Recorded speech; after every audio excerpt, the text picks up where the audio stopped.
C'est un mouvement né il y a 2 mois seulement et qui exprime la colère de la jeunesse du pays. En Inde, le parti des cafards défie le pouvoir et se mobilise dans la rue. Ces étudiants, pour la plupart, réclament une refonte du système d'examen, des manifestations devenues quasi quotidiennes pour faire plier le gouvernement, et ce malgré la répression policière. Camille Ballon.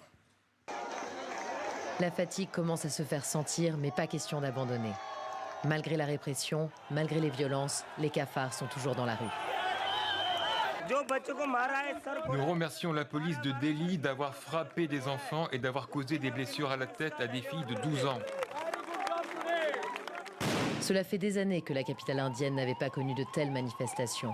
À l'origine de la colère, l'annulation au mois de mai d'un concours de médecine passé par près de 2 millions de candidats. Mobilisation, grève de la faim, le mouvement s'étend à tout le pays pour protester contre les fraudes aux examens universitaires. Le président de la Cour suprême les traite de parasites. Les protestataires créent le Parti du peuple des cafards, qui regroupe déjà 22 millions d'abonnés sur les réseaux sociaux. Lundi, quand ils ont tenté de rejoindre le Parlement, des centaines de policiers les attendaient.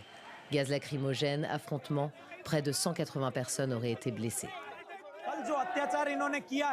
Nous répondrons sans crainte à la répression d'hier. Notre passion est toujours aussi vive. Ces gens-là, ceux qui détiennent le pouvoir, la police, pensent qu'en nous frappant un coup de matraque, ils nous feront peur. Même aujourd'hui, après nous avoir frappés, nous sommes prêts à affronter les balles. Les manifestants réclament aujourd'hui la libération des militants arrêtés, mais surtout le départ du ministre de l'Éducation. Du côté de l'opposition, certains demandent même la démission du Premier ministre, Narendra Modi.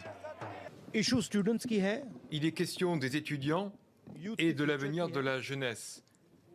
Quoi qu'il arrive, ces gens qui se font rouer de coups, tout cela est totalement contraire à l'esprit de l'Inde. Le Premier ministre Narendra Modi ne s'est même pas excusé pour ce qui s'est passé hier. Autre revendication, une indemnisation de 10 millions de roupies, soit près de 104 000 $ pour certaines familles endeuillées par le suicide d'étudiants après la fuite des sujets d'examen.